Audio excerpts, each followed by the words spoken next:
Bienvenue à tous et à toutes. Donc, comme le Code général des collectivités le prévoit, nous sommes réunis pour cette séance du Conseil municipal. Pour procéder à nos travaux, je vais vous demander de pouvoir m'accorder la possibilité de désigner Mme Cianfarani comme secrétaire de séance afin qu'elle procède à l'appel, à moins qu'il y ait des objections à cette requête. Pas d'abstention. Mme Cianfarani est désignée donc en secrétaire de séance et va procéder à l'appel. Merci, Monsieur le maire. Bonjour à tous. Alors, Martial Alvarez. J'attends. Voilà. Frédéric Rougon, Sandrine Luigi, Philippe Kézergue, Cécile Dupont, Ali Abdeslam, Muriel Pérez, Jean-Paul Gué, Najette Piller s'absentera en cours de séance et donne procuration à Jérôme Bernard. Aline Cianfarani, Gérard Seller, Marie-Françoise Brassini, procuration à Marc Minoretti, Laurent Bonfils, procuration à Philippe Kézergue, Maria Dolores Parodi, procuration à Jean-Paul Gué, Jérôme Bernard, Céline Schaffer, Stéphane Navarro, procuration à Frédéric Rougon, Cicétane, procuration à Sandrine Luigi, Sonia Grache, Marc Minoretti, Marilyn Oxisoglou, Joanne Bergenot, Monturli Roland, procuration à Anis Tamathiou, Pierre Sperta, Georgette Taffignon, Jean-Marc Charrier, Anis Tamathiou, Alain Cavassila et Paulette Panichi. Merci. Très bien, merci Madame Cianfarani. Si vous me permettez, mes chers collègues, j'aimerais que, avant de démarrer plus en intégralité notre séance, nous puissions prendre le temps de nous recueillir et de respecter un moment de silence pour deux choses. La première, qui est importante, puisqu'il a participé à la vie de la collectivité dans un rôle d'élu, et il nous a quittés au mois de mai, c'est Émile Boncoeur, qui est décédé à l'âge de 88 ans et qui a été conseiller municipal ici dans cette assemblée, de 71 jusqu'à 95. C'est pas une... Adjoint aux finances également, merci Monsieur Charrier. Et de cette même manière-là, en profiter aussi dans ce moment de recueillement pour avoir une pensée pour les gendarmes qui ont été victimes plus récemment d'actes terroristes. Merci.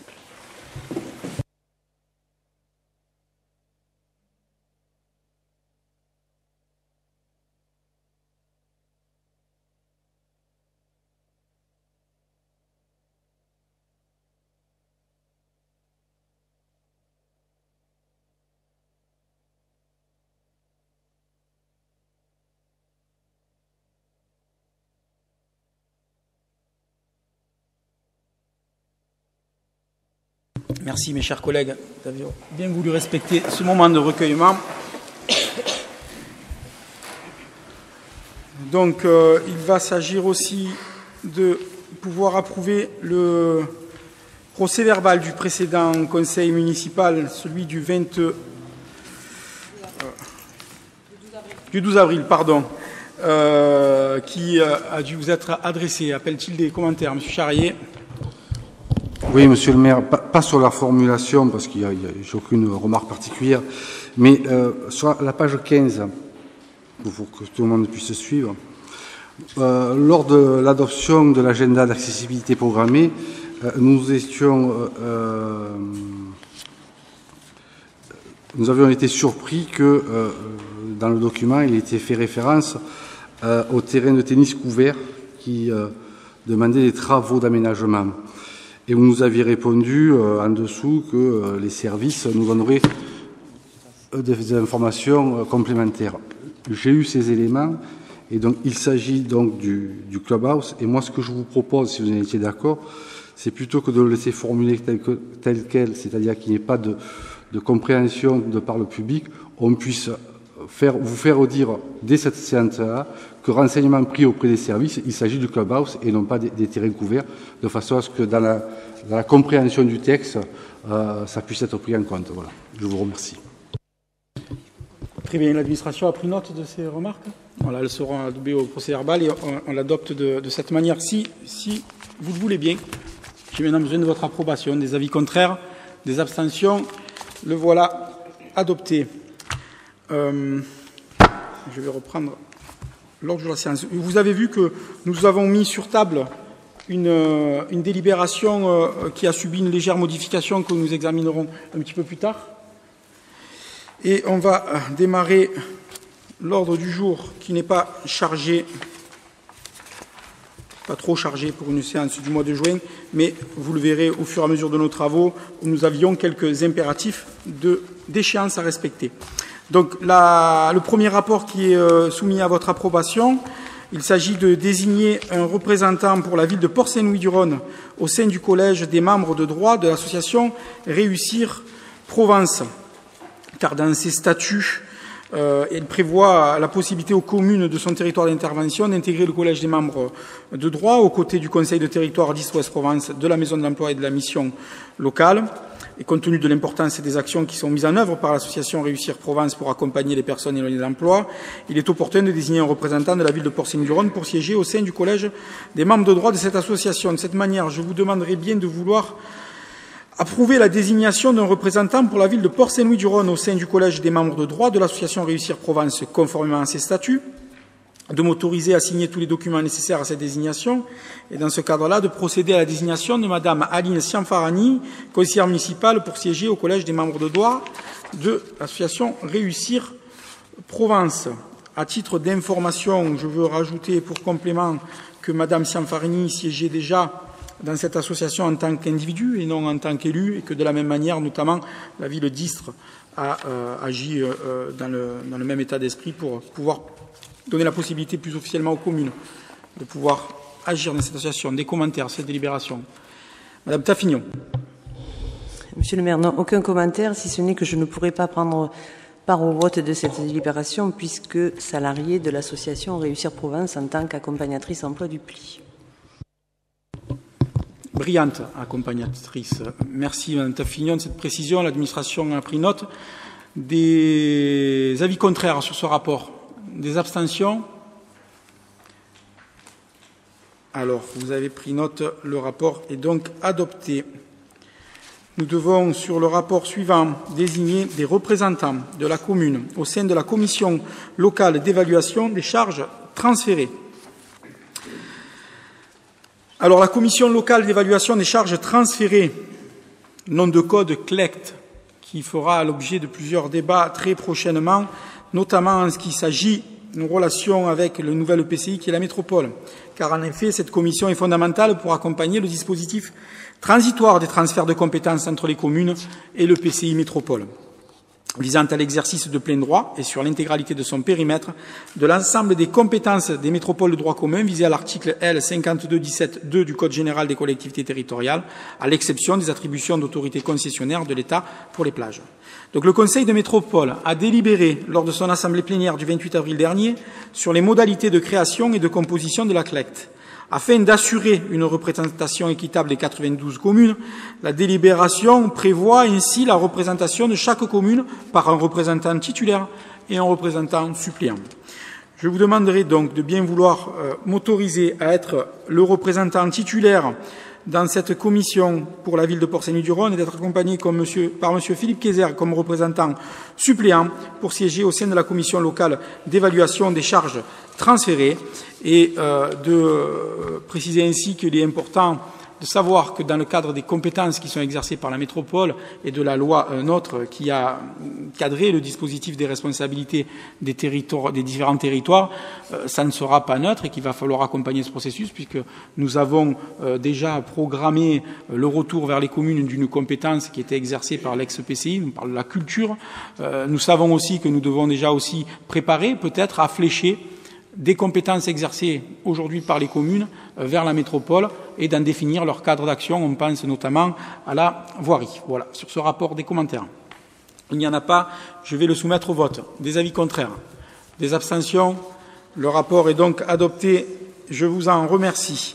Le rapport suivant, Monsieur Frédéric Rougon, va nous parler des conventions de servitude d'ancrage de matériel d'éclairage public. Merci, Monsieur le maire, chers collègues, bonsoir. Suite aux travaux de construction des nouveaux logements dénommés Horizon Mer, propriété de 13 habitats, la ville a procédé à la requalification complémentaire de l'espace public et notamment la nécessité de la mise en place d'un nouvel éclairage à l'usage public le long du trottoir du quai de la Libération. Ainsi, en accord avec M. Bruno Champetier, directeur de la proximité locative et patrimoniale de 13 habitats, La ville va utiliser plusieurs points d'ancrage sur la façade sud des bâtiments F et G d'horizon mer pour l'implantation de plusieurs appliques permettant d'éclairer parfaitement le trottoir. La Convention a pour but de définir les conditions techniques et financières de fonctionnement et d'entretien de ces installations.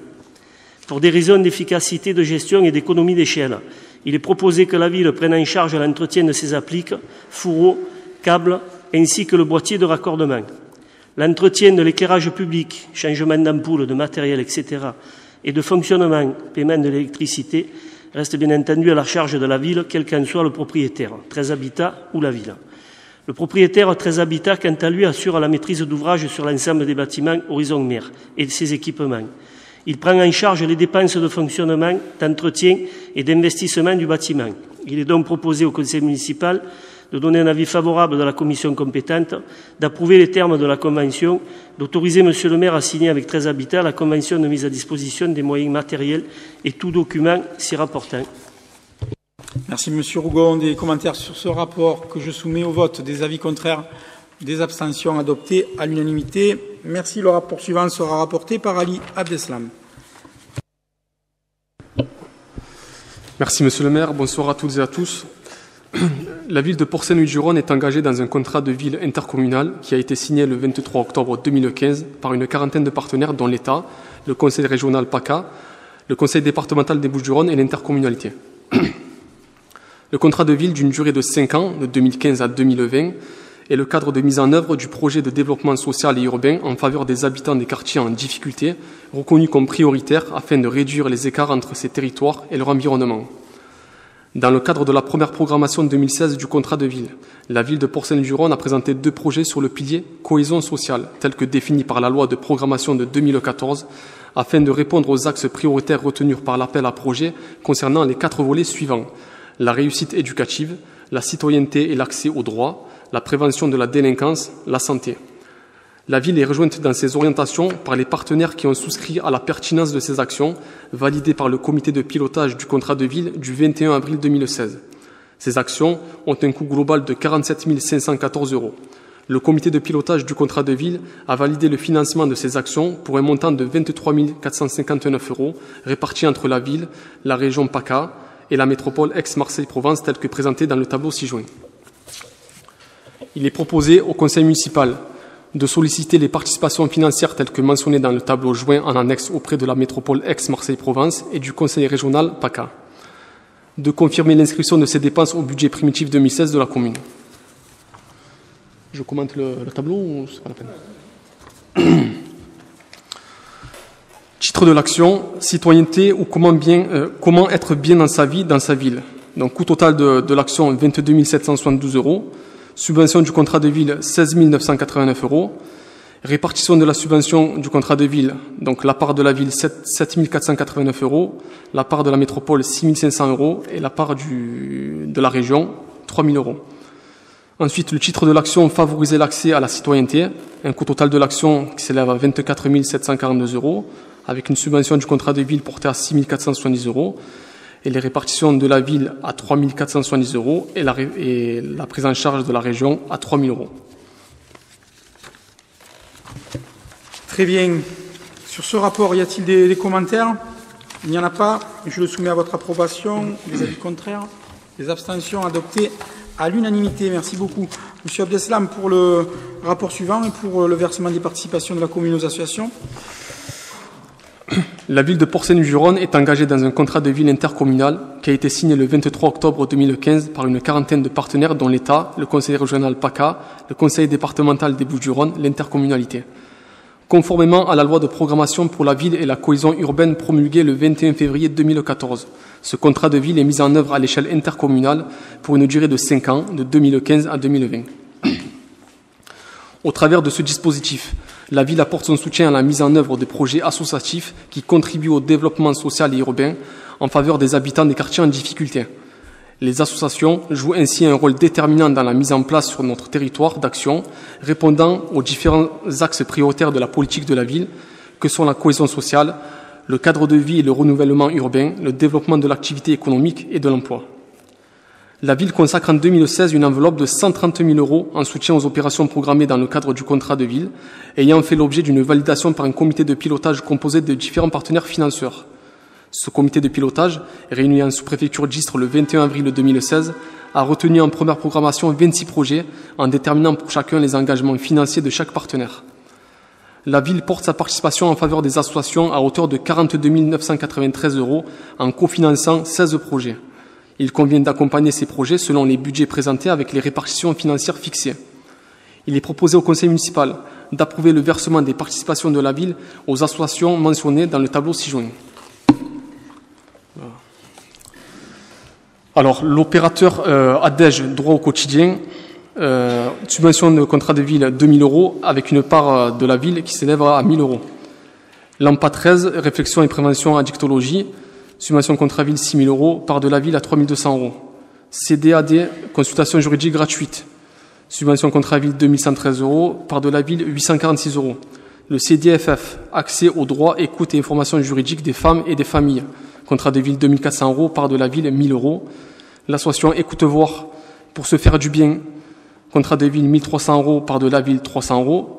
Écoute-Voir, à nouveau, atelier scénario roman policier, subvention contrat ville 2 590 €, part de la ville 590 €.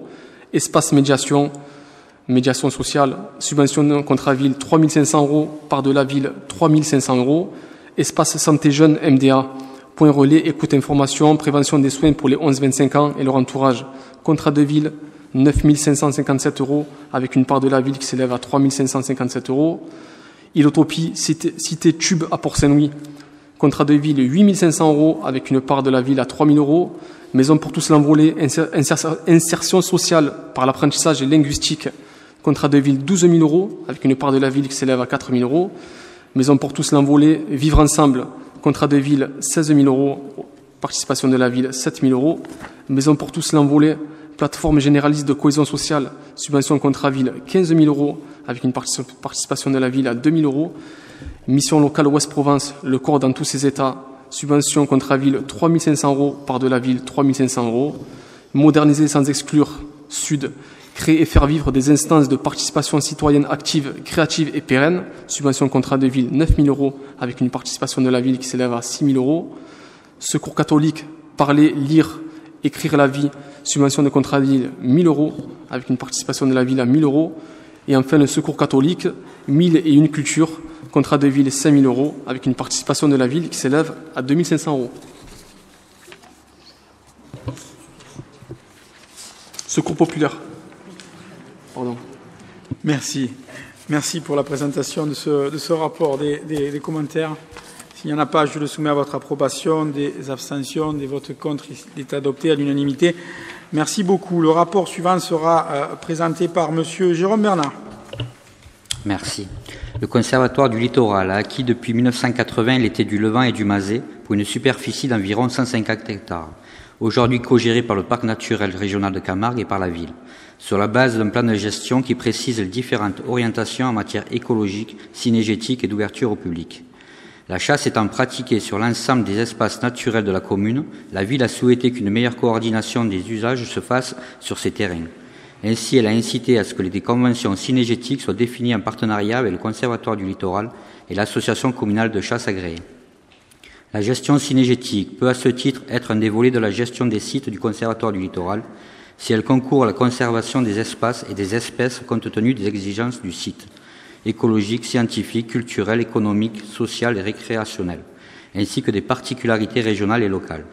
Par conséquent, une convention d'autorisation de chasser peut être passée entre le Conservatoire du littoral, propriétaire, la commune de Port-Saint-Louis et le Parc naturel régional de Camargue, co-gestionnaire, et l'association communale de chasse. Cette convention précise les conditions générales de l'exercice de la chasse, la régulation de certaines espèces, les lâchers, les travaux et la gestion des territoires. Les conditions de contrôle, d'assurance et de sanction font l'objet d'un chapitre particulier. L'autorisation de chasser donnée à l'association communale de chasse sur le site entraîne un versement d'une redevance annuelle de 600 €. Étant donné que la gestion du site est menée principalement par le garde des espaces naturels, employé par la ville, cette redevance sera perçue par celle-ci pour les frais de gestion des thés du Mazet et du Levant. Il est donc proposé au conseil municipal d'autoriser Monsieur le maire à signer la présente convention et à engager toutes les démarches nécessaires à sa mise en œuvre, d'autoriser la ville de Port-Saint-Louis-du-Rhône à encaisser la redevance qui en découle. Merci, Monsieur Bernard, des commentaires à cette délibération. Juste de préciser que je trouve remarquable le travail que nous avons pu mener, parce que comme beaucoup de dossiers sur lesquels nous avons eu à agir, il y avait pas mal de choses et des usages qui n'étaient pas définis ni encadrés, et qu'en matière de droit de chasse, notamment, il apparaissait important pour préserver les usages, de pouvoir inscrire dans le marbre, si je peux me permettre, les usages et ainsi les préserver. Et je trouve que le travail qui a été mené par la Société communale de chasse et la ville et le conservatoire de l'espace littoral aussi, donc on peut s'en féliciter. Donc s'il n'y a pas de commentaires, je le soumets à votre approbation. Avis contraire? Abstention? Adopté à l'unanimité. Merci beaucoup. Les dénominations des voies du lotissement Cœur Saint-Louis, Monsieur Bergenot. Bonjour Monsieur le maire, bonjour à tous. Donc dénomination des voies intérieures du lotissement Cœur Saint-Louis au Faubourg Foch. Donc réalisé sur un terrain privé de 6,12 hectares, le lotissement Cœur Saint-Louis est situé sur l'avenue de la première division française libre au Faubourg Foch. Aujourd'hui, certaines villas sont prêtes à recevoir leurs résidents. Pour que chacun puisse recevoir son courrier dans de bonnes conditions, il est nécessaire de donner un nom aux voies qui le composent. La dénomination de ces voies peut permettre de mettre en valeur des lieux, des éléments de caractéristiques d'une ville, d'une région, d'un pays ou des personnages ayant contribué par leur acte au développement d'actions humanitaires politiques. Les élus de la ville, en collaboration avec le collectif des propriétaires des lots composant ce nouveau quartier, proposent de rappeler des lieux et éléments caractérisant notre territoire. Les noms de voies proposés sont rue des Écluses, 100 mètres linéaires, rue des Cabanonniers, 200 mètres linéaires, rue de la Gracieuse, 160 mètres linéaires, rue du Petit Rhône, 200 mètres linéaires, rue de Lilon, 175 mètres linéaires, rue des Jouteurs, 260 mètres linéaires, rue du Pont-Levant, 470 mètres linéaires. Il est proposé au conseil municipal d'autoriser la dénomination des voies comme définie sur le plan annexé à la présente délibération et d'autoriser Monsieur le maire à signer tous les documents relatifs à ce dossier. Merci Monsieur Bergenot. Les commentaires à cette délibération, Monsieur Charrier. Oui, Monsieur le maire, sur le principe de dénomination des voies, et étant donné que, comme cela a été indiqué en commission, les riverains concernés ont été consultés, nous y sommes tout à fait favorables, et d'autant plus favorables que ce lotissement est un projet que nous avons porté et qui a permis et qui permet aujourd'hui à de jeunes Port-Saint-Louisiens de pouvoir s'installer et créer leur maison individuelle sans pour autant avoir dénaturé le quartier du Faubourg Foch, ni la quiétude des habitants de ce quartier, sans que le pont-levis ne soit un obstacle insurmontable et sans même que ces populations se sentent plus en danger que celles de tout le territoire de la ville de Port-Saint-Louis-du-Rhône. Néanmoins, et très certainement, vous allez pouvoir nous apporter des précisions. Si on retrouve sur le plan les 65 lots de maisons individuelles qui étaient prévus à l'origine du projet dans ce lotissement, il apparaît, alors c'est écrit très petit, il est vrai, 8 macro-lots. Et est-ce que vous pouvez nous donner la définition de ces macro-lots, la destination de ces macro-lots? Nous vous remercie. D'autres interventions? Donc merci Monsieur Charrier. Et en effet, je me joins aux propos qui ont été reliés par Monsieur Charrier pour féliciter le choix qui a été celui de mon premier adjoint, aussi des élus qui ont travaillé, d'associer pleinement les futurs habitants de ce quartier à la réflexion sur les dominations. Je trouve que c'est remarquable et en termes de concertation à souligner. Souvent, les élus voulant s'approprier un petit peu leur petit pouvoir. Et là, on montre clairement que nous nous inscrivons dans le partage de l'état d'esprit dans lequel les choses doivent se faire. Alors, bien entendu, et comme nous n'avons jamais trahi les engagements de campagne qui étaient les nôtres, vous savez très bien que notre inquiétude était de voir la ville s'inscrire dans une poursuite effrénée de construction de logements à vocation sociale, parce que nous avions largement rempli le quota, en tout cas la capacité en tout cas dans laquelle la ville pouvait accueillir les population dans ce type de logement, d'autant plus que nous trouvions profondément regrettable que la précédente mandature se soit concentrée à en construire davantage Et d'ailleurs, je tiens à rappeler ici que nous avons, par notre intervention auprès de Ouest Provence Habitat, stoppé la construction de 100 logements sociaux supplémentaires lors de notre arrivée aux affaires, alors que le permis était purgé de tout recours. Je ressouligne ici que c'est un petit exploit dont je ne suis pas peu fier, mais surtout parce que nous trouvions profondément disgracieux envers nos administrés qui occupent déjà le parc social existant, de les laisser dans un parc social totalement dégradé et où la collectivité n'avait jamais, en tout cas, appuyé sur des leviers qui pouvaient être celui de dire que la rénovation du parc ancien était importante. C'est pour ça que lors de mes vœux, j'ai surtout insisté sur le rapport ferme et définitif que j'allais entreprendre avec les bailleurs sociaux pour entreprendre une réhabilitation effective de l'habitat social ancien, parce que dans l'habitat social ancien, il y a des administrés qui, à Porcé-Nuit-du-Rhône depuis bien longtemps, méritent toute notre attention et tout notre égard, et que très prochainement, et vous le découvrirez à l'occasion de la réunion publique que nous allons faire avec le bailleur social Erilia, nous allons trouver, mes chers collègues, le fruit de notre travail récompensé, puisque nous allons avoir enfin un vrai projet de réhabilitation d'un parc social qualifié d'ancien, où le mal au cœur qui était le mien de savoir qu'une résidence comme la résidence Allende, qui faisait il y a bien longtemps une figure de premier de la classe et où tout le monde voulait aller, avait vu son état se dégrader, son état d'abandon se dégrader, où se multipliaient aussi des rassemblements qui compliquaient la vie des riverains. Donc je suis assez satisfait de prochainement présenter à la population un vrai programme de réhabilitation sur le bâti ancien de la résidence Erilia, donc à Allende, et qui sera cumulé par l'effort de la collectivité pour entreprendre des réflexions de voirie conséquentes pour permettre de s'inscrire dans ce que nous, en tout cas notre majorité, conçoit comme prioritaire, c'est-à-dire le bien-être de nos administrés qui occupent un habitat social ancien qui est dégradé, et que nous aurions souhaité préférable de se concentrer sur cela avant de construire forcément du bâti nouveau, mais fort heureusement nous avons pu faire marche en arrière sur ces cas-là.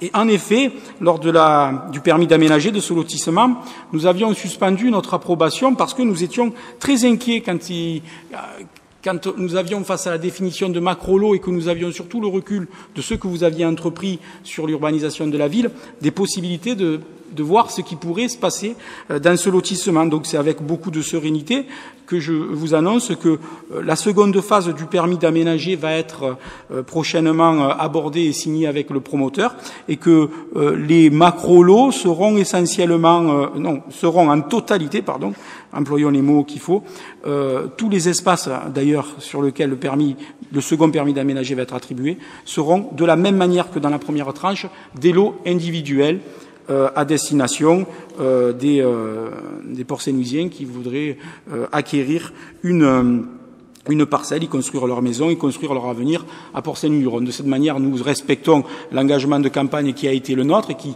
se démarquer, il faut être clair, de la vision qui était la vôtre. Donc, respecter les Porcénuisiens en entreprenant de la rénovation de leur habitat social existant, préserver les Porcénuisiens aussi d'un déséquilibrage du marché du logement à laquelle la ville a été confrontée, et c'est la réalité, et ainsi d'avoir une politique de l'habitat et de l'urbanisation cohérente, et en menant, si d'aventure, parce que nous ne sommes pas fermés à tout, contrairement à certains, si d'aventure il s'avérait nécessaire de partir sur des programmes légers d'habitat social, je pense que nous aurons le temps de nous y accorder une fois qu'on se sera occupé de remplir l'habitat ancien et surtout de le rénover, parce que je trouvais profondément regrettable le manque de fermeté de la collectivité face aux bailleurs pour entretenir leur habitat. Voilà, si j'ai pu vous rassurer en tout cas sur le quartier Cœur Saint-Louis, je le reprécise ici, mes chers collègues, et puisque la vidéo le traduira, il n'y a aucun mystère. Le permis d'aménager seconde phase qui sera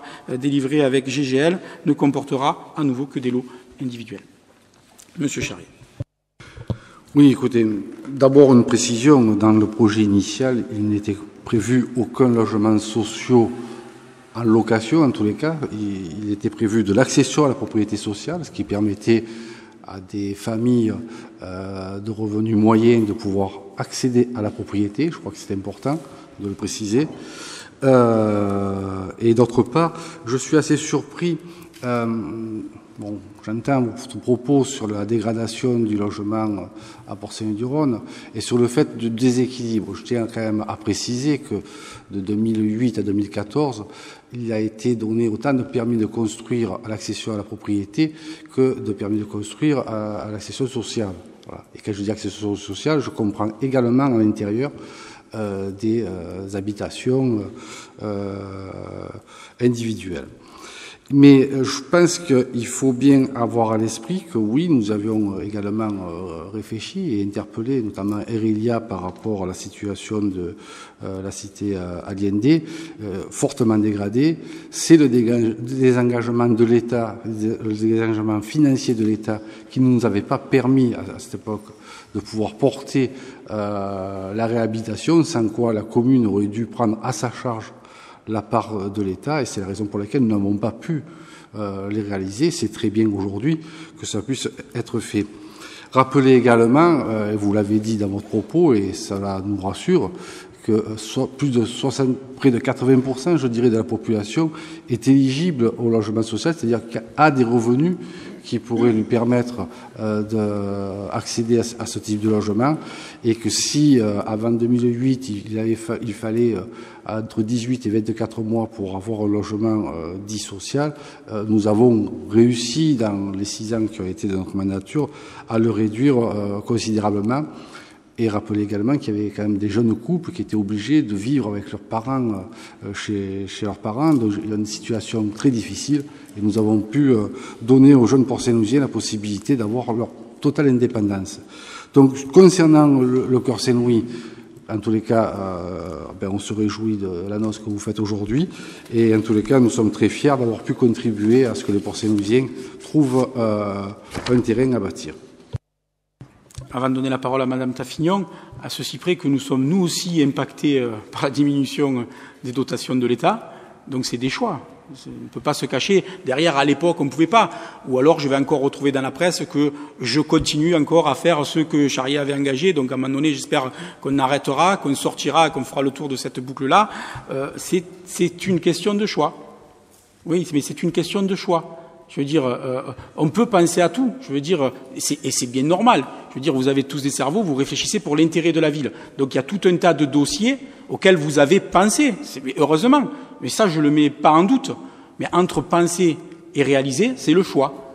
C'est la définition de la priorité. Donc la priorité de l'équipe municipale, c'est de faire ça. C'est pas de faire des logements sociaux à nouveau. Voilà, c'était simplement l'étendue de mes propos. Madame Taffignon.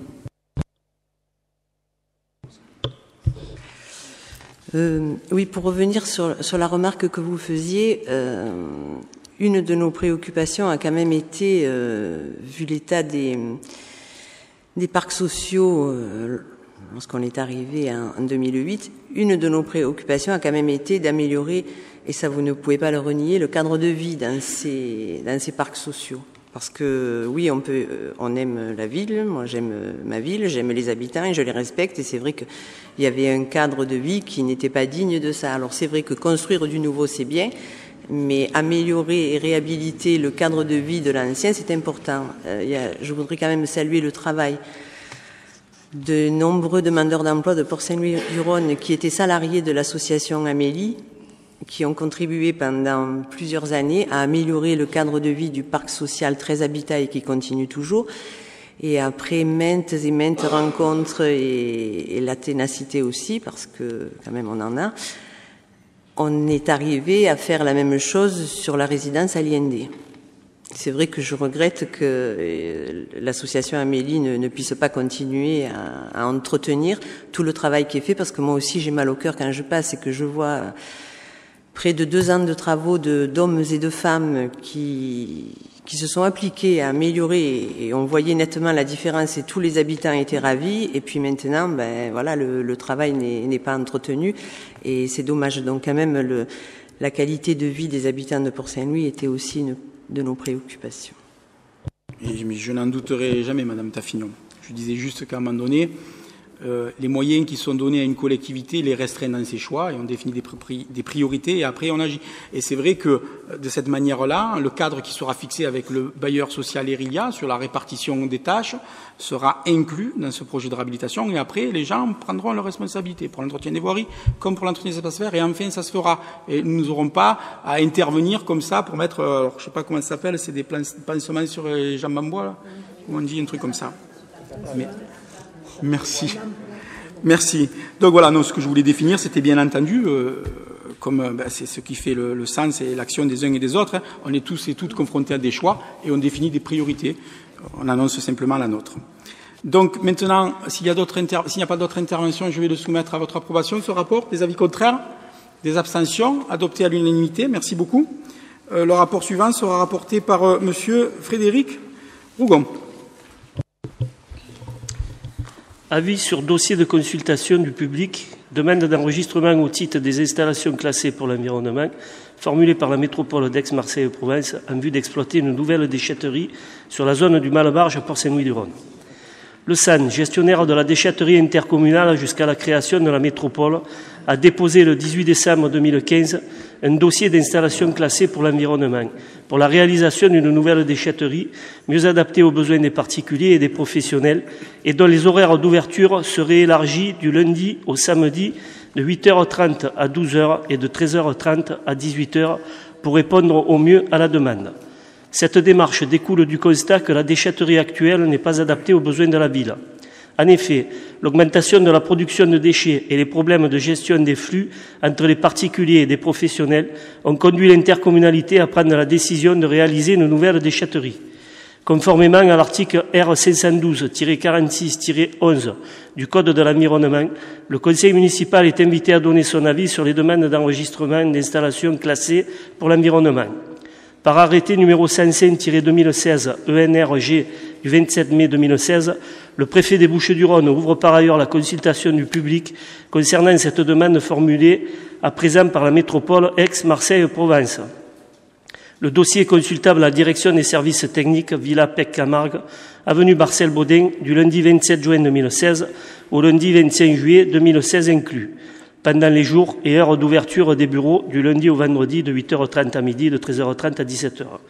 Aussi, considérant que cette nouvelle déchetterie est nécessaire et qu'elle découle d'un travail conjoint entre les services communaux et intercommunaux, il est donc proposé au conseil municipal d'émettre un avis favorable sur le dossier présenté. Merci Monsieur Rougon des interventions. Sur cette délibération, je le soumets à votre approbation. Des abstentions, des avis contraires adoptés à l'unanimité. Merci beaucoup Monsieur Gué pour le Fonds de solidarité pour le logement au titre de l'année 2016. Merci Monsieur le maire. Bonsoir à tous ceux que je n'ai pas pu saluer. Depuis le 1er janvier 2005, la gestion du Fonds de solidarité pour le logement est assurée par le département. Grâce au soutien des communes et d'autres contributeurs, 21 698 aides ont été accordées sur tout le département pour un montant total de 16 253 970 € au titre de 2015. Afin de renforcer la politique d'insertion par le logement, en développant les aides financières individuelles aux ménages et les mesures d'accompagnement social, la ville de Port-Saint-Louis-du-Rhône souhaite participer à cette mesure sur la base de 0,30 € par habitant, soit 2 569,50 €. Il est donc proposé au conseil municipal d'approuver la participation de la ville au département pour la somme citée, d'autoriser monsieur le maire à signer tous les documents nécessaires à l'exécution de cette délibération. Merci monsieur Gué. Des interventions? Non. Avis contraire? Abstention? Adopté à l'unanimité. Merci beaucoup. Madame Oxizouglou pour une subvention au profit de l'association Aptic. Subvention exceptionnelle au profit de l'association Aptic. L'association Aptic œuvre sur la ville depuis sa création en 2009 pour faire la promotion du territoire de Port-Saint-Louis-du-Rhône à travers de nouvelles technologies de l'information et de la communication. Elle développe dans cet objectif un large partenariat avec le tissu associatif local et propose un web mag qui permet de présenter sur un site internet les initiatives associatives au travers de photos et de vidéos. Ces actions rencontrent un vif succès auprès des associations et des habitants, mais elles restent limitées faute de moyens suffisants. Aptic souhaiterait mettre en place un pôle audiovisuel qui permettra de présenter au travers de captations vidéo les nombreuses initiatives proposées sur la commune. L'action de l'association Aptic s'inscrit dans le cadre de l'intérêt général, notamment la médiatisation des initiatives associatives et l'information des habitants sur les événements et les projets qui concernent la commune au travers de médias participatifs. La ville souhaite accompagner l'association sur le développement de son projet au travers d'une subvention exceptionnelle liée à une convention d'objectifs. Il est proposé au conseil municipal d'approuver le versement d'une subvention exceptionnelle au profit de l'association Aptic d'un montant de 20 000 € mentionné dans le tableau ci-joint, d'autoriser le maire à signer la convention d'objectifs selon le modèle approuvé par une délibération du conseil municipal 2016/014, d'approuver l'inscription de cette somme au budget 2016 de la commune, article 6745. Merci Madame Oxizougou. Sur ce rapport des interventions, de rajouter que de manière assez efficace, voire remarquable, l'association Aptic, avec son site internet, notamment pour Saint-Louis Info, était apparu pendant un moment presque considéré comme un média officiel de la ville de Port-Saint-Louis-du-Rhône, à ceci près que c'était sûrement face à, on va dire, aux besoins de communication qu'avaient les gens et qu'avaient les acteurs associatifs. Si nous avons souhaité s'inscrire dans le projet de développement de cette association qu'elle portait déjà depuis bien longtemps, c'est surtout parce que nous sommes convaincus que ça sera un moyen, au travers de la convention d'objectifs qu'elle aura avec la ville, de garantir pour les autres associations la possibilité d'avoir un outil efficace pour traduire leur manifestation, pour porter leur objet, et aussi pour la ville de se mettre en lumière. Et je crois que ça souligne ici aussi les efforts qui sont faits, parce que des fois ils sont pointés du doigt, et je trouve que c'est quand même quelque chose qui est profondément injuste. À nouveau, des moyens qui sont donnés aux associations par la collectivité pour promouvoir leur activité. Donc, bien entendu, cette convention reprendra largement les objectifs qui sont ceux de pouvoir utiliser ce média comme un relais associatif et aussi un média participatif, et pouvoir offrir de l'image, ce qui est dans le cadre des nouvelles technologies apparaît bien essentiel pour promouvoir notre territoire. Des avis contraires sur ce rapport, des abstentions, il est adopté à l'unanimité. Merci beaucoup. Monsieur Kézergue, pour le rapport suivant. Mes chers collègues, demande de subvention au conseil départemental dans le cadre de l'aide aux travaux de proximité 2016. Donc, il est demandé, en fonction des travaux et de certaines acquisitions, une participation financière au département. Il est donc proposé au conseil municipal de solliciter auprès du conseil départemental des Bouches-du-Rhône une subvention au taux de 80% par dossier au titre de l'aide aux travaux de proximité. Pour les travaux de rénovation au gymnase Virgile Barrel pour un montant hors taxe de 51 500 et un montant TTC de 61 800. Autoriser Monsieur le maire à signer tous les documents nécessaires à l'exécution de la présente délibération.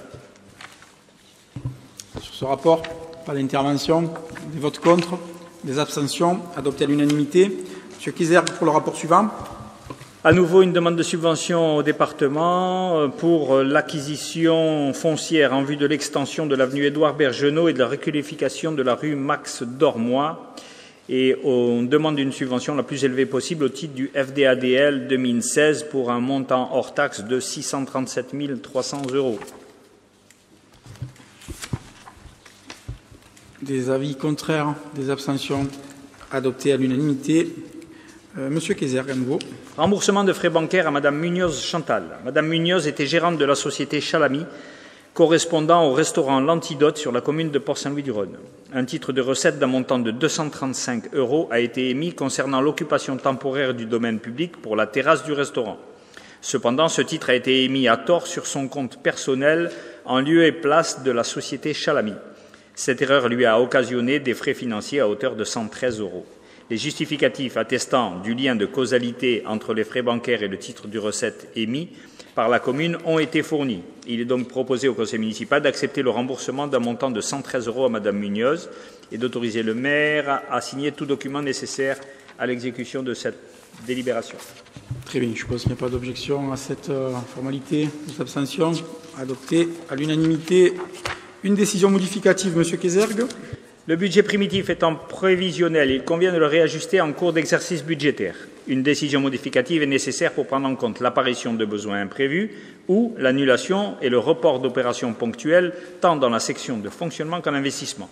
Les mouvements sont décrits dans le tableau-ci annexé. Cette décision modificative concerne la section de fonctionnement qui s'équilibre à hauteur de 7 877,43 € et en la section d'investissement pour un montant de 7 877,43 €. Il est proposé au Conseil municipal de voter la décision modificative numéro 1 du budget principal ci annexé.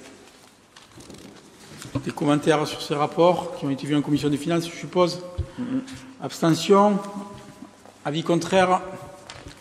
Il est adopté de la même manière.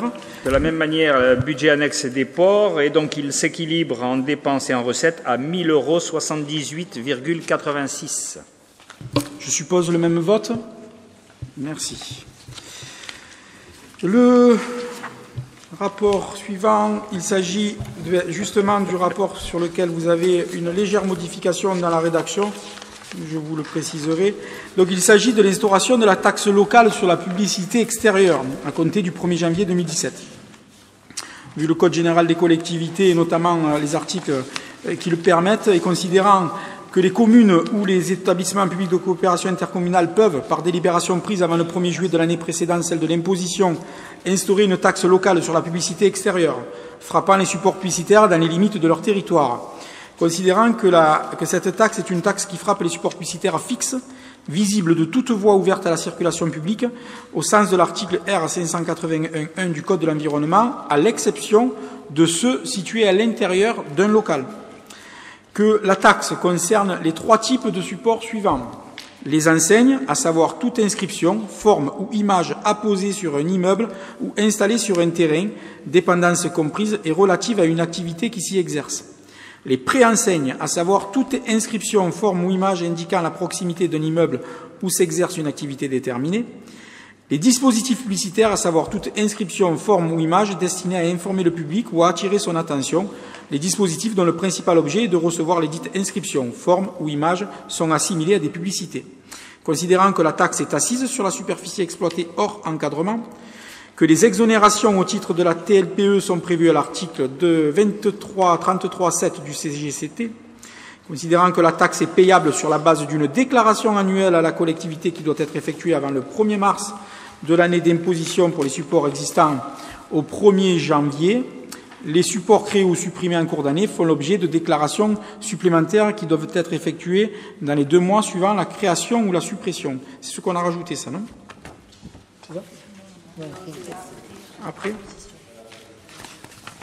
OK. Donc, considérant que conformément aux articles du CGCT, le Conseil municipal peut instaurer une exonération totale ou une réfaction de 50% sur les enseignes non scellées au sol si la somme de leur superficie est inférieure ou égale à 12 m², sur les préenseignes supérieures à 1,5 m², les préenseignes inférieures ou égales à 1,5 m², les dispositifs publicitaires dépendant des concessions municipales d'affichage, les dispositifs publicitaires apposés sur des éléments de mobilier urbain ou de kiosques à journaux, et considérant que le Conseil municipal peut instaurer une réfaction de 50% sur les enseignes dont la somme des superficies supérieure à 12 m² et inférieure ou égale à 20 m², que le montant de la taxe varie selon les caractéristiques des supports publicitaires et aussi de la taille de la collectivité. Enfin, considérant que les tarifs maximaux et les tarifs appliqués sont relevés chaque année dans une proportion égale au taux de croissance de l'indice des prix à la consommation hors tabac de la pénultième année, et que le taux de variation applicable aux tarifs de la TPLE en 2017 s'élève à plus 0,2%, vous avez les montants maximaux inscrits en fonction de la taille des collectivités. Donc nous nous inscrivons dans les communes et EPCI de moins de 50 000 habitants, donc c'est-à-dire un tarif de 15,40 € par mètre carré par an. Que les tarifs maximaux font la base, les tarifs maximaux de base font l'objet de coefficients multiplicateurs en fonction du support publicitaire de sa superficie. Et donc vous avez le tableau qui s'y réfère. Je vous demande donc, mes chers collègues, voilà le rajout, conformément à la réglementation en vigueur relative à la publicité extérieure. Et je pense qu'il est important de le préciser parce que ce n'était à présent pas respecté et qu'il est important de remettre de l'ordre dans la boutique.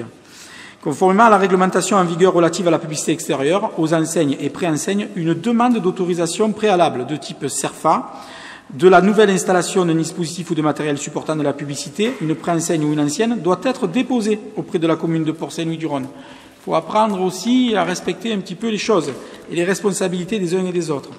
Il faut aussi appliquer sur le territoire communal la taxe locale sur la publicité extérieure à compter du 1er janvier 2017, d'appliquer conformément aux articles du CGCT une exonération sur les enseignes autres que celles scellées au sol si la somme de leur superficie est inférieure ou égale à 12 mètres carrés, et une réfaction de 50% pour les enseignes dont la somme des superficies est supérieure à 12 mètres carrés et inférieure ou égale à 20 mètres carrés, et ainsi de fixer les tarifs de cette taxe comme suit dans le tableau. Beaucoup de choses, mes chers collègues, dont vous avez pris connaissance, mais pour en clair respecter deux orientations sur lesquelles nous sommes assez vigilants. La première, c'est que beaucoup de choses se font, notamment sans déclaration ou sur des simples volontés, c'est de rappeler les usages et aussi de mettre en place les bonnes manières d'agir, et que toute occupation du domaine public doit faire l'esprit, ou même du domaine privé qui a en vue sur le domaine public, doit faire l'objet de déclarations. Que, comme je m'y étais engagé et comme je vous l'avais dit, il était important de trouver des possibilités de faire des économies sur notre fonctionnement, mais aussi partir à la recherche de recettes nouvelles, et que nous avons à cet effet-là travaillé avec une société qui nous a aidés sur les moyens d'y arriver, et que ça a fait la base d'un contrat et d'un engagement, et que l'apparition de cette taxe faisait partie contractuellement des choses que nous devions mettre en place. De la même manière et de la manière où est votée cette délibération, il faut quand même se rendre compte que pour que les taxes soient vraiment appliquées, nous parlons d'enseignes d'une dimension qui n'existe pas encore, je crois, sur la collectivité. D'une même manière, les commerçants peuvent être rassurés. Par exemple, je pense au commerce qu'on a en centre-ville, n'ont pas une surface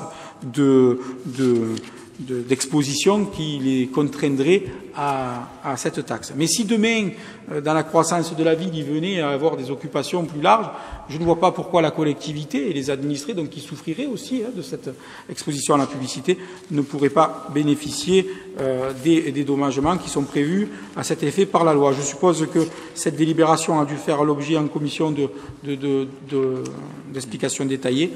Est-ce qu'on doit encore un peu plus éclairer vos propos? Donc ça veut dire qu'elle a été bien compris, et de cette manière, je vais la soumettre à votre approbation. Des avis contraires? Des abstentions? Il est adopté à l'unanimité. Je vous remercie. Avant de nous quitter, chers collègues, il m'apparaît important de vous tenir au courant d'une information qui n'est pas forcément une bonne nouvelle pour la collectivité, mais qui est en tout cas la résultante d'une décision de justice dont nous allons devoir nous contraindre et appliquer. Je voulais vous informer que par décision de la Cour d'appel,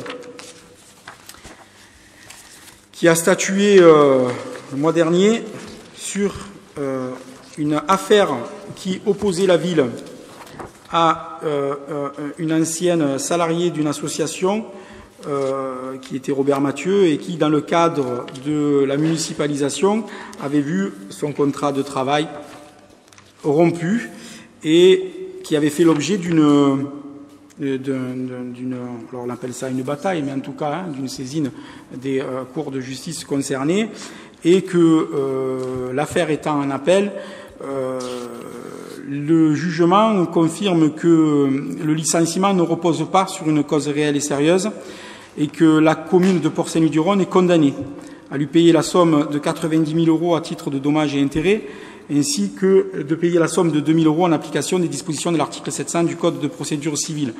Bien entendu, le juge demande la demande d'exécution provisoire sans objet, mais les dépens de première instance et d'appel à la charge de la commune de Port-Saint-Louis-du-Rhône. Donc, comme bien souvent, on traîne toujours des dossiers, et puis je crois que les choses se passent, de la polémique se fait. J'ai assisté ici et là finalement à plusieurs débats qui concernent des affaires de cette manière-là. Je dois quand même vous informer, mes chers collègues, et informer aussi la population, que la personne concernée était venue voir la collectivité pour savoir si on pouvait se diriger ou pas sur une conciliation, après le jugement au prud'homme que la partie opposante, en tout cas, estimait largement en sa défaveur, et qu'elle avait de bonnes raisons d'espérer gain de cause en appel, puisque le jugement initial au prud'homme lui avait été défavorable. et qu'à cette époque-là, j'ai préféré, et je pense que vous le comprendrez aisément, conformément aux souhaits de la précédente municipalité, parce que je suppose que M. Charrier, vous comprendrez aisément que j'ai respecté et le cabinet d'avocats qui défendait ce dossier et la manière dont vous avez entamé la procédure, et pour ne surtout pas être exposé à une quelconque suspicion de proximité, parce que ça aurait été le cas, mais ça aurait été finalement le bon choix, parce que j'aurais fait économiser de l'argent à la collectivité.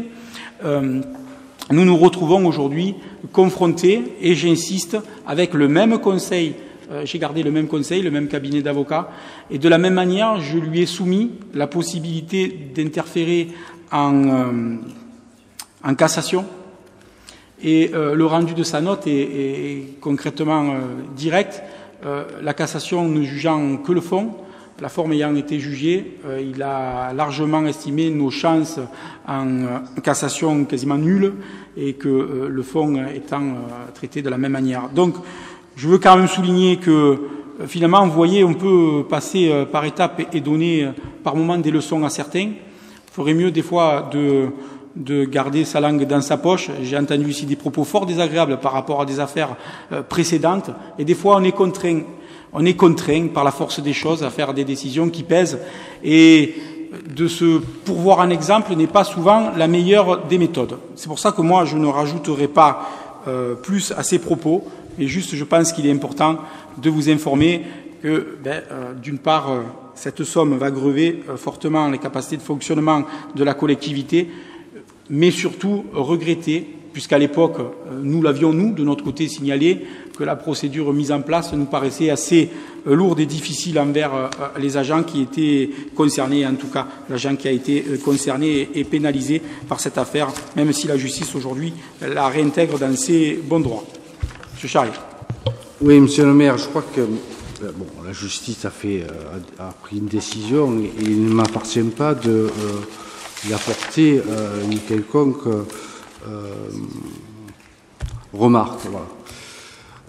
Sur le fond, je crois que quand nous avons fait le choix de municipaliser un certain nombre d'actions, c'était pour proposer au personnel d'intégrer les équipes municipales, c'était pour justement permettre aux Port-Saint-Louisiens de disposer d'un certain nombre de dispositifs, et c'est comme ça qu'aujourd'hui le personnel du service jeunesse ou encore le personnel de la crèche sont des personnels de la ville qui répondent aux besoins de la population. On ne peut que s'en réjouir. Concernant l'affaire que vous venez d'évoquer, dont la personne, chacun connaît ici, des propositions très concrètes à l'époque lui avaient été formulées. Elle n'a pas souhaité donner suite, et c'est la raison pour laquelle nous sommes retrouvés devant les prud'hommes puis devant les tribunaux. Mais je pense que là, c'était pas une volonté délibérée de la ville d'avoir une démarche particulière envers cette salariée. C'était, nous avons fait le travail qui était le nôtre et la volonté de l'intégrer dans les équipes municipales. Elle ne l'a pas souhaité, c'est son choix et je le respecte.